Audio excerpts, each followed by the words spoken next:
so far. Yeah, you see Salas mishitting with the left foot there. Patrick Thompson able to clean it up. Now Syracuse will go back on possession. 11:53 left to go in this game. No score between the two teams. Syracuse has won 2 matches of the 3 that they've played against Florida. The only loss coming here at home, a 9-4 loss back in December, but Syracuse has won 2 other games against the Tropics back in the early December and then back in January. Both of those games coming in Lakeland, Florida. And despite that record, though, too, Florida is still outscoring Syracuse in their series. Toby scores!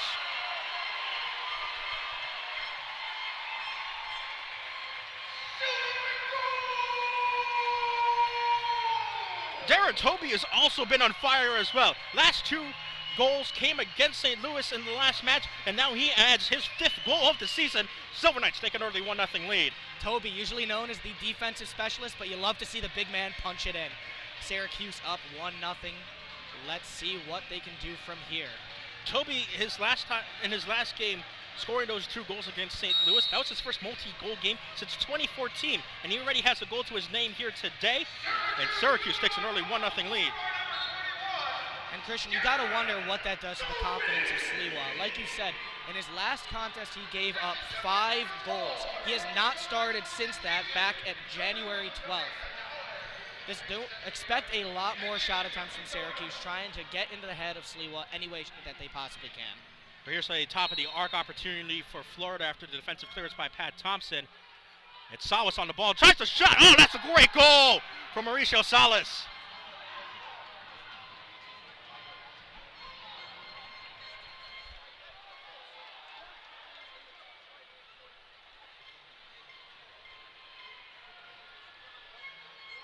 Last time Syracuse played, it was Mauricio Salas and Freddie Mugen who had hat tricks down in Florida.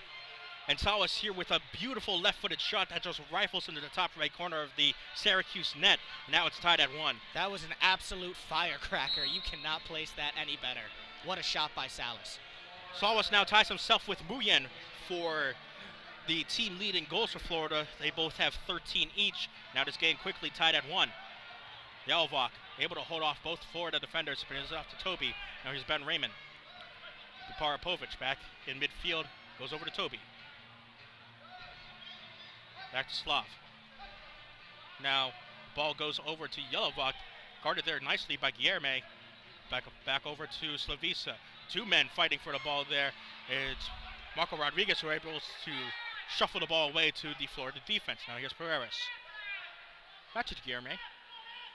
Guilherme made his season debut here on Center War Memorial Field back when these 2 teams played in December. Lucas Teixeira. Over to Mugen. And last time these 2 teams played on January 6th, Mugen and Salas with hat tricks in a 10-9 win for Syracuse. Bernardo Forbes with the hat trick and game-winning goal in overtime of that game. So it shows you how much Syracuse is missing the play of Bernardo Forbes. That pass from Jake Schindler, looking for Slavisa Parapovich, who is actually coming on for a change. And the ball now finds the head of Lucas Teixeira, but it goes into the Syracuse bench. Silver Knights ball. And it not only shows you how much they're missing Bernardo Forbes, but it also shows you how much these teams like it to keep it close. 3 of the last 4 games for Florida have been within 1 goal, and the other one was within 2. These teams are no stranger to keeping things tight. Quick restart for Florida, not allowed though by the referee. They're not looking for that quick restart. But it had Mauricio Salvas all the way down on the left-hand side. But referees saying, calm it down, Florida. We're tied at 1 with 9:45 left to go here in the first quarter. Silver Knights getting on the board first due to Darren Toby's goal.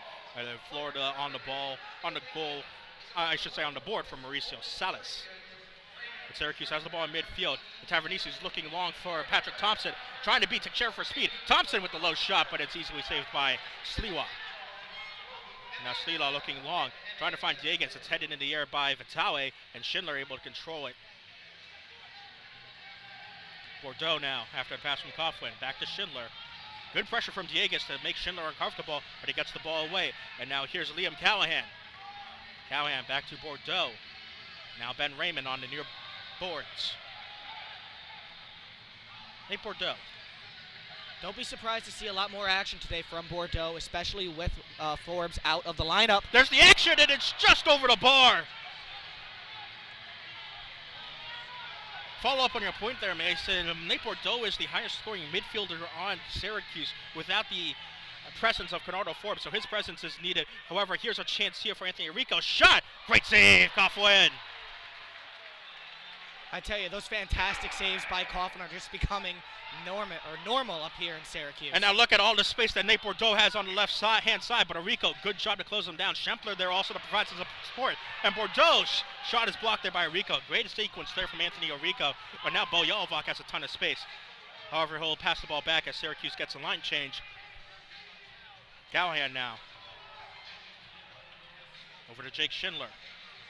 And now Slavisa. He's got Patrick Thompson behind him. Goes back to Jake Schindler in the middle of the park. Back over to the Bosnian. Now looking long for Patrick Thompson, who has some space there on the right-hand side. Battling there with Pereiras, and the shot from Thompson looked like it was blocked there from Pereiras. Still Thompson. And now Ty Hall able to intercept the ball. But Domenico Vitale right there. Now Patrick Thompson has some space. Looking for Tavernisi. That's an easy goal for Joey Tavernisi.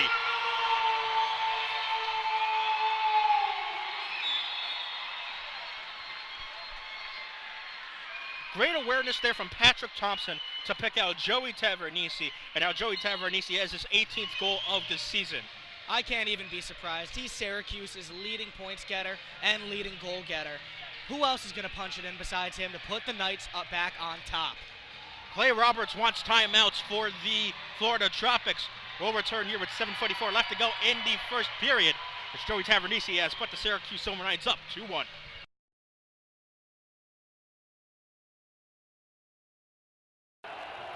In the middle of SU's defense sits one of the strongest connections in college football.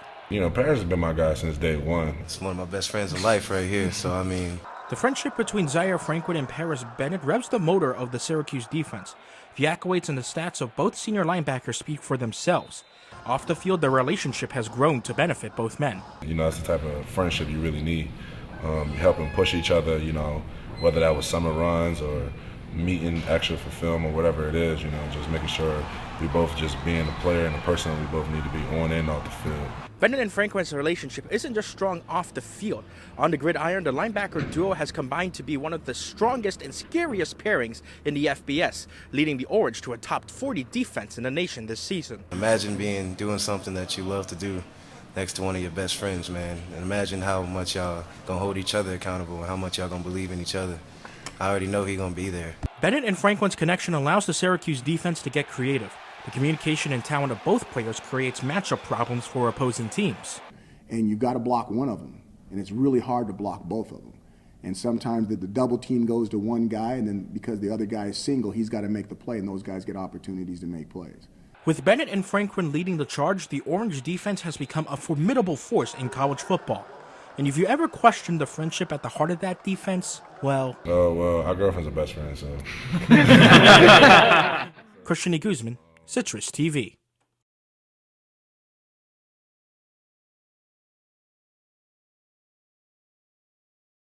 So Syracuse needs a stellar performance from its guards tonight to be successful. Right now we're joined by Citrus TV basketball reporter Christian de Guzman live from Barclays Center. Christian, you've covered this team all season. How do you expect Tyus Battle and Frank Howard to perform tonight?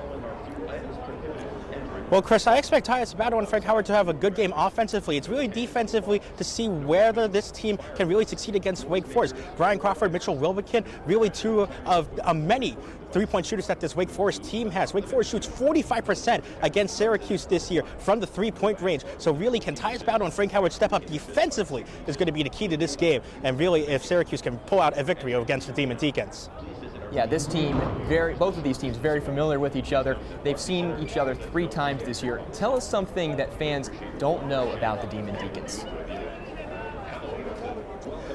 Chris, take a look at Darrell Moore. Darrell Moore had 16 points and 16 rebounds back on February 11th when Syracuse played Wake Forest. It was a 78-70 win for Syracuse, but seriously, it's a big mismatch with Pascal Chiku, who's not that strong. Even though he had an okay game defensively last time out against Clemson, Ram Sidibe still having knee troubles. Darrell Moore could really be a key factor for Wake Forest's success in this game against Syracuse. Okay, Christian, so Syracuse has won 5 out of its 6 matchups against Wake since it moved into the ACC. Can the Orange make it 6 out of 7?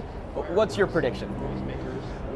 Well, I got Syracuse eking it out just close. I'm going 65-63 Syracuse because I think Syracuse has a lot of momentum on its side. After that very big Clemson win 55-52 back in the Carrier Dome on Saturday, I think Syracuse is riding a lot of momentum. I think those role players like Marek Dolajai, Matthew Moyer eventually step up and drive the Syracuse team to victory, other than the already great production that you get from O'Shea Brissett, Frank Howard, and Tyus Battle. Syracuse should win this game, but I think it's going to be close and low scoring. Christian, thank you so much for your time today. Enjoy the game, my friend. Have a great one.